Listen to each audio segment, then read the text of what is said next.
Todd Staples, president of the Texas Oil and Gas Association. Thank you so much for joining us. As you know, we've got weeks left in the state legislative session. How confident are you that lawmakers in the Senate and the House are going to take action to prevent what we saw in February? It appears to me that both chambers are laser focused on delivering meaningful results, and members of the Texas Oil and Gas Association appreciate their focus. We recognize we must be a part of the solution. Our goal is to end this session and increase reliability, because at the end of the day, we must have a reliable system just like every Texan needs in order to do our work and to protect our families. So reliability is the goal, and I'm confident that the legislature will get meaningful reforms passed. So, which bills are your organization really focused on as far as passage is concerned? Well, there are a variety of bills that are out there addressing the challenges that we saw. Some of them we don't have a direct role in. There are bills regarding securitization of the excess charges, and that's not an area that we're really focused on. House Bill 2000 is one of those bills, as are others. We're certainly watching them, but there are important bills like House Bill 14 that deals with the mapping of the supply chain and continuity. House Bill 12 deals with an alert system so that Texans can be more informed. We think that's very important. House Bill 13 is a bill that will formalize the Texas Energy Reliability Council, and we think these types of bills are very important to ensure that we make changes. There's a couple of more that are also extremely significant. There are a couple of bills, House Bill 3915, House Bill 3648, that both deal with the critical load designation jack that you and I have spoken about before, ensuring that the assets that are delivering the natural gas to power generation units are designated with the electric utilities as critical load, so that when choices have to be made regarding who gets power and doesn't, we know that those systems need power. And then there's Senate Bill 3 that is a bigger omnibus bill that incorporates many of these different changes. And the last time you and I spoke, I know that your organization was really trying to get to the bottom of exactly what happened. Were you able to make a conclusion? And as far as your producers and the people you represent, have they come up with an action plan on their own, separate from what the legislature may decide? Yeah, we did do an in-depth analysis from the wellhead to the electric meter, and we actually commissioned an independent third-party study in Veris. It's available on our website at texoga.org that looks at exactly what happened. We spent a great deal of time with interviewing and discussing these challenges with the men and women who produce over half of the natural gas that's produced in Texas. And what we encountered was similar to people all across the state. When cold weather hits, mechanical systems don't just continue to function. It's kind of like your air and your tires on your car. When cold weather hits, you lose pressure, and so you have to pressurize those. That happens in cold weather situations, and that manipulates volumes to some degree. But the Inveris report indicates that the initial impact was manageable. What wasn't manageable was the inability to get crews on the streets because of the icy road conditions that impaired some things.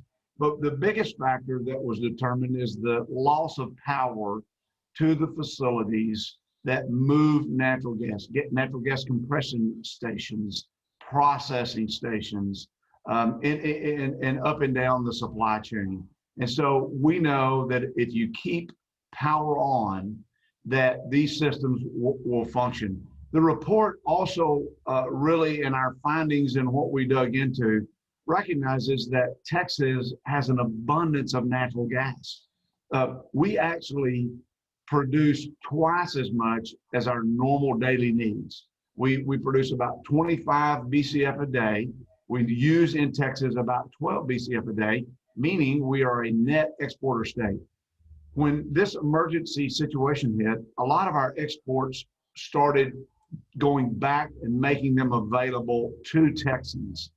We know we have so much natural gas storage. In fact, if let's say our natural gas daily production is impaired to some degree, and it definitely was for the loss of power and other issues that we've discussed. We have over 40 times our normal usage in storage in Texas. And that means that we need to focus on the extreme weather emergencies that occur on an infrequent basis that are very real, that are very impactful. But we need to focus on making certain that that supply is accessible, that our power generation units have that supply, and we think that's a big key. You asked a pretty detailed question, and so I'm wanting to make certain I get all this information in. In regard to what we're looking at as compared to what the legislature is looking at, there's a lot of things that we absolutely agree on. Our conclusions and their conclusions are very much the same. Mapping of the supply chain and continuity, critical load designation, cross-sector communications.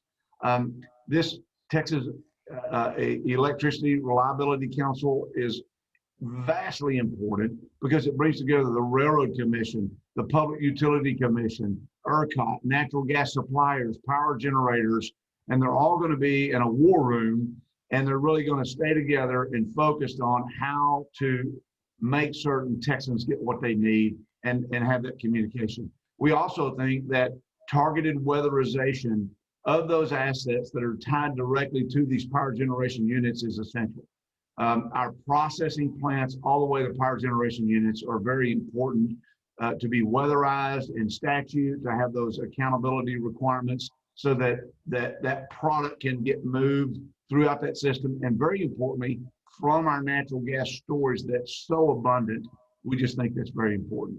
I did have one last very brief question based on what you said, and that was, as far as storage is concerned, all that extra energy, the natural gas that is produced, does that go to other states, or are there more discussions now on how to not only store it in the future for Texas, but also to make sure that people have access to it in an emergency situation like we saw?